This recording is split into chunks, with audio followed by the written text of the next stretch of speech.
इस फिल्म की कहानी एक ऐसे लड़के के ऊपर आधारित है जो एक लड़की के बेड के नीचे छुप जाता है और फिर वो लड़की रात को अपने हस्बैंड के साथ जो भी कार्यक्रम करती है वो लड़का उन्हें छुपकर देखता रहता है। अब ये लड़का कौन है और वो ऐसा क्यों कर रहा है ये हम आज की इस एक्सप्लेनेशन में देखने वाले हैं। आज मैं जिस फिल्म को एक्सप्लेन करने वाला हूँ उसका नाम है अंडर योर बेड और ये फिल्म 2019 में रिलीज हुई थी। कहानी शुरू होती है और हम मित्सुई नाम के एक लड़के को देखते हैं जो किसी लड़की के घर में उसके बेड के नीचे छुपा हुआ था। वो उस लड़की के पैरों को नीचे से देख ही रहा होता है कि तभी वहाँ पर उसका हस्बैंड आ जाता है और वो उस लड़की को बेड पर फेंक देता है। तभी मित्सुई उन दोनों के कपड़े उतरते हुए देखता है और फिर वो देखता है कि उसके ऊपर वाला बेड जोर जोर से हिल रहा है। वो लड़की दर्द से बहुत चिल्ला रही होती है जैसे कि उसके साथ कोई जबरदस्ती कर रहा हो। अब यहाँ से सीधा कहानी फ्लैशबैक में जाती है जब मित्सुई स्कूल में था। स्कूल में मित्सुई का कोई भी दोस्त नहीं था और वो हमेशा अकेला ही रहता था क्योंकि स्कूल में सभी लोग उसे इग्नोर करते थे और उसके होने या ना होने से किसी को कोई मतलब नहीं था। अब ऐसे ही टाइम बीतता है और मित्सुई कॉलेज पहुंच जाता है। फिर एक दिन क्लास में मित्सुई का टीचर उससे एक क्वेश्चन पूछता है जो उसे पता नहीं था। तभी पीछे से उसे चिहिरो नाम की एक लड़की आवाज लगाती है और उसे अपनी नोटबुक देती है। अब ये देखकर मित्सुई को बहुत अच्छा लगता है क्योंकि इससे पहले उसके साथ इतना अच्छा बिहेव किसी ने नहीं किया था। फिर क्लास के बाद मित्सुई घबराते हुए चिहिरो से कॉफी के लिए पूछता है जिसके लिए चिहिरो भी हाँ बोल देती है। इसके बाद कॉफी पीते हुए चिहिरो मित्सुई से उसकी हॉबीज के बारे में पूछती है जिस पर वो बोलता है कि उसे ट्रॉपिकल फिशेस बहुत पसंद है और उसका पूरा घर एक्वेरियम से भरा हुआ है। वो चिहिरो को बोलता है कि वो उसके घर में भी एक एक्वेरियम सेट कर सकता है जिसके लिए चिहिरो भी मान जाती है। फिर अगले दिन मित्सुई चिहिरो के घर पर एक्वेरियम सेट करने के लिए जाता है पर उसे वहाँ पर चिहिरो नहीं मिलती। इसके बाद कहानी 11 साल आगे शिफ्ट होती है जहाँ हमें पता चलता है कि मित्सुई आखिरी बार चिहिरो से उस कैफे में मिला था और उसके बाद से वो आज तक चिहिरो से कभी नहीं मिला। पर वो अभी भी चिहिरो को भुला नहीं पाया है और आज तक उसे ही ढूंढ रहा है। फिर ऐसे ही एक दिन उसे कुछ डिटेक्टिव्स की मदद से चिहिरो का पता मिल जाता है जिसको पाकर वो बहुत खुश होता है। पर इसके साथ ही उसे ये भी पता चलता है कि चिहिरो की अब शादी हो चुकी है और उसकी एक छोटी बेटी भी है। अब मित्सुई तुरंत ही उसके घर की तरफ निकल जाता है और उसके घर के बाहर छुपकर उसका इंतजार करने लगता है। और फिर जब चिहिरो अपने घर से बाहर आती है तो वो काफी कमजोर और उदास दिख रही थी। वो मित्सुई के पास से निकल जाती है लेकिन वो उसे पहचान नहीं पाती। अब मित्सुई उसे देखकर हैरान हो जाता है कि इन 11 सालों में ऐसा क्या हुआ कि चिहिरो की ऐसी हालत हो गई। इसलिए मित्सुई डिसाइड करता है कि वो चिहिरो को पहले की तरह खुशमिजाज बनाएगा। इसके लिए वो उसके घर के ही सामने एक एक्वेरियम शॉप रेंट पे लेता है और उसी बिल्डिंग के 3rd फ्लोर पर वो रहने भी लगता है। वो अपने रूम की दीवार पर चिहिरो की एक फोटो लगाता है और साथ ही वो वहाँ पर चिहिरो की एक ड्रेस पहनी हुई डमी को भी रखता है क्योंकि मित्सुई जब उस डमी को छूता है तो उसे लगता है कि चिहिरो उसके पास ही है। फिर रात को मित्सुई एक टेलीस्कोप की मदद से चिहिरो पर नजर रख रहा था जो कि अपने हस्बैंड के साथ डिनर कर रही थी। पर तभी अचानक उसके हस्बैंड के पिछवाड़े में चुल सी मचती है और वो चिहिरो को वहीं पर ही पीटने लग जाता है जिसको देखकर मित्सुई भी हैरान हो जाता है।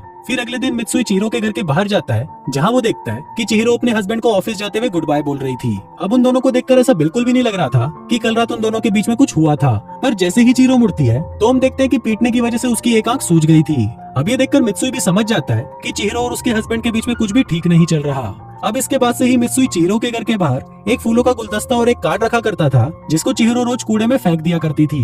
यहाँ तक कि उसे ये भी जानने में कोई इंटरेस्ट नहीं था कि ये सामान कौन भेज रहा है। फिर एक दिन चिहिरो मित्सुई की एक्वेरियम शॉप पर आती है जिसको देखकर मित्सुई बहुत खुश हो जाता है। वहाँ चिहिरो को एक फिश बहुत पसंद आती है पर वो फिश बहुत महंगी थी तो चिहिरो वहाँ से जाने लगती है। पर तभी मित्सुई उसे रोकते हुए बोलता है कि आज हमारी शॉप की ओपनिंग है इसलिए हम अपने पहले कस्टमर को फिश फ्री में दे रहे हैं। ये सुनकर चिहिरो बहुत खुश हो जाती है और मित्सुई ने भी ऐसा इसलिए किया क्योंकि वो चिहिरो को उदास नहीं देख सकता था। इसके बाद मित्सुई चिहिरो के घर पर फिश टैंक फिट करने के लिए जाता है और फिर टैंक लगने के बाद चिहिरो बहुत ज्यादा खुश हो जाती है और उसे खुश देखकर मित्सुई को भी बहुत अच्छा लगता है। तभी वहाँ चिहिरो किसी काम से दूसरे कमरे में चली जाती है और मित्सुई मौका देखकर उसके घर की चाबी चुरा लेता है और फिर कुछ देर बाद वो उस चाबी की कॉपी बनाकर उसे वापस उसी जगह रख देता है। इसके साथ ही वो एक लाइटर में माइक भी फिट कर देता है और वो उसे चिहिरो के बेडरूम में रख देता है ताकि वो उसके और उसके हस्बैंड के बीच की सारी बातें सुन सके।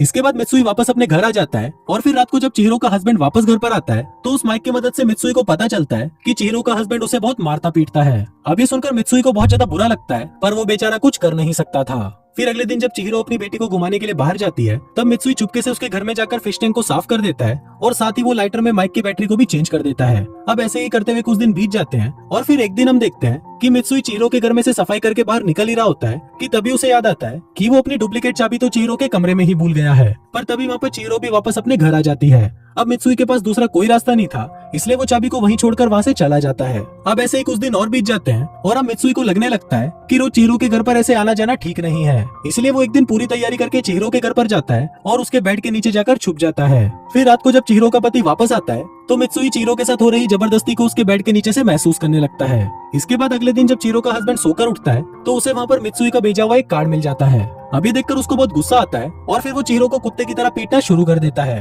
क्योंकि उसे ऐसा लग रहा था कि चीरो का किसी के साथ अफेयर चल रहा है। अब मित्सुई भी ये सब देखकर रोने लगता है, क्योंकि चीरो की ये हालत उसी के ही भेजे हुए कार्ड की वजह से हुई थी। फिर आधी रात को जब चीरो का हस्बैंड सो जाता है, तब मित्सुई उसके बिस्तर के नीचे से बाहर निकलता है और भागता हुआ उसके बाथरूम में जाता है। वहाँ वो देखता है कि चीरो के हस्बैंड ने उसे मार मार कर अधमरा कर दिया है और वो बाथरूम में ही बेहोश पड़ी है। तभी मित्सुई उसे बाथटब से बाहर निकालता है और उसके शरीर को एक ब्लैंकेट से ढककर वहाँ से वापस अपने घर चला जाता है। फिर अगले दिन जब चीरो उठती है तो वो अपने ऊपर रखे ब्लैंकेट को देखकर समझ जाती है कि कोई तो है जो उसकी मदद कर रहा है। इसके बाद चीरो अपने बेडरूम में आती है और वहाँ पर जोर जोर से चिल्लाने लगती है कि अगर तुम मेरी बात सुन पा रहे हो तो प्लीज मेरी मदद करो। दूसरी तरफ मित्सुई भी चीरो की बातें सुन लेता है और फिर वो डिसाइड करता है कि अगर इस बार चीरो के पति ने उस पर हाथ उठाया तो वो उसे मार डालेगा। फिर अगली सुबह हम देखते हैं कि चीरो के घर पर उसकी माँ का कॉल आता है, जो उसको बताती है कि उसके फादर की तबीयत बहुत ज्यादा खराब है और वो कभी भी लुढ़क सकते हैं। फिर रात को चीरो अपने हस्बैंड को ये सभी बातें बताती है और कहती है कि उसे अपने फादर से मिलने जाना है, और उसका चूतिया पति उसे मना कर देता है और बोलता है कि तुम कहीं नहीं जाओगी, मरने दो उस बुड्ढे को, मुझे कोई फर्क नहीं पड़ता। अभी सुनने के बाद चीरो को भी गुस्सा आ जाता है और वो अपने हस्बैंड को एक थप्पड़ मार देती है। तभी उसका हस्बैंड गुस्से में उसे फिर से पीटना शुरू कर देता है, पर तभी वहाँ पर हम मित्सुई को देखते हैं जो पर्दे के पीछे छुपा हुआ था और वो बहुत कोशिश करता है कि वो उसके हस्बैंड को मार डाले, पर वो ऐसा करने की हिम्मत जुटा नहीं पाता और अपने घर आकर खुद को ही कोसने लगता है। वो गुस्से में खुद को ही इलेक्ट्रिक शॉक दे देता है, जिससे वो वहीं पर बेहोश हो जाता है। फिर अगले दिन जब उसे होश आता है तो वो देखता है कि चीरो अपने बच्चे को लेकर इस शहर से बाहर जा रही है। ये देखकर मित्सुई उसका पीछा करने लगता है, पर तब तक चीरो वहाँ से जा चुकी होती है। इसके बाद चीरो एक होटल में जाकर रुकती है, जहाँ पर उसके हाथ में वही माइक वाला लाइटर था। चीरो को उस लाइटर में से कुछ आवाज सुनाई देती है, तो चीरो उस लाइटर को खोलकर उसमें से माइक को बाहर निकाल लेती है। अब माइक को देखकर चीरो समझ जाती है कि इसी से ही वो अनजान आदमी उसकी मदद कर रहा है। तभी चीरो के रूम की घंटी बजती है और उसे लगता है कि शायद ये वही आदमी होगा जो उसकी मदद कर रहा है। पर जब चीरो गेट खोलती है तो वहाँ पर उसका हस्बैंड होता है और वो चीरो को पीटता हुआ वापस घर ले आता है और वो वहाँ पर भी उसे मारना शुरू कर देता है।